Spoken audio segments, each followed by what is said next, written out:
کەرتی نەوتی هەرێمی کوردستان کێشەیەکی دیکەی هەیە. کۆمپانیا بیانیەکانی بواری نەوت کە لە هەرێمی کوردستانن دەڵێن بەرپرسانی عێراق و هەرێمی کوردستان پێیان گوتوون ڕاگررتنی نەوت لە ڕێگەی تورکیاوە بە شێوەیەکی کاتیە، بۆیە ئەو نەوتەی ئێستا بەرهەمی دەهێنن ئەمباری دەکەن. ئارگەسی بەریتانی ئەو ماڵپەڕەیە کە بۆ یەکەم جار بڕیاری دارگاکەی پاریسی لەبارەی ڕاگررتنی هەناردەی نەوتی هەرێم لە ڕێگەی تورکیاوە ئاشکرا کرد. راپۆرتێکی نوێی لەبارەی نەوتی هەرێمەوە بڵاو کردەوە. بە گوێرەی راپۆرتەکە لە دوای ڕاگررتنی هەناردەی نەوتی هەرێم کۆمپانیا بیانیەکان دەستیان کردووە بە ئەمبارکردنی نەوتەکە، چونکە 3 ڕۆژە هەناردەکردنی بۆ بەندەری جەیهان ڕاگیراوە. بە گوێرەی راپۆرتەکە ساڵی ڕابردوو حکوومەتی هەرێم ڕۆژانە 380,000 بەرمیل نەوتی لە ڕێگەی بەندەری جەیهانەوە هەناردەی بازاڕەکانی جیهان کردووە. کۆمپانیای DNOی نەرویجی کە لە کێڵگەی نەوتی تاوکیۆ فیشخابور سنووری دهۆ کار دەکات، ساڵی ڕابردوو ڕۆژانە 107,000 بەرمیل نەوتی بەرهەم هێناوە.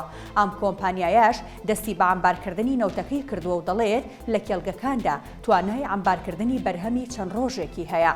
کۆمپانیای گێنێر ئەنەرژی بەریتانیش کە ئەویش لە هەمان کێڵگەی نەوتی تاوکیۆ فیشخابور لەگەڵ کۆمپانیای DNO نەوت دەردەهێنێت ڕایگەیاندووە با گوێرەی لێدوانەکانی حکوومەتی عێراق و حکوومەتی هەرێم ڕاگررتنی هەناردەکردنی نەوت کاتیە، بۆیە بەردەوام دەبێت لە بەرهەمهێنانی نەوت و لە کۆگاکاندا ئەمباری دەکەن. ئەم کۆمپانیایە لە 2 کێڵگەی دیکەشدا کار دەکات، ئەوانیش سارتا و تەقتەقن.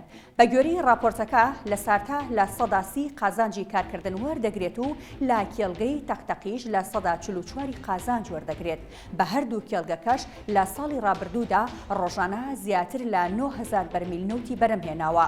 یەکێکی دیکە لە کۆمپانیاکان گەڵفکیستۆنی بەریتانیە. ئەم کۆمپانیایە لە کێڵگەی نەوتی شێخان کار دەکات و لە هیچ شوێنێکی دیکەی جیهان کار ناکات.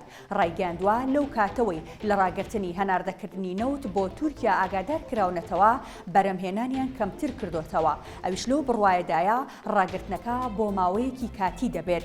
ئاماژەی بەوەش کردووە سەرباری کەمکردنەوەی بەرهەمهێنان هێشتا کۆگاکانی توانای چەند ڕۆژێک ئەمبارکردنی هەیە. لە کێڵگەی نەوتی شێخان ساڵی ڕابردوو ڕۆژانە 44,200 بەرمیل نەوتی بەرەم هێنراوە. هەفتەی ڕابردووش کۆمپانیاکە ئاسی بەرەمهێنانی بۆ 55,000 بەرمیل بەرز کردوتەوە.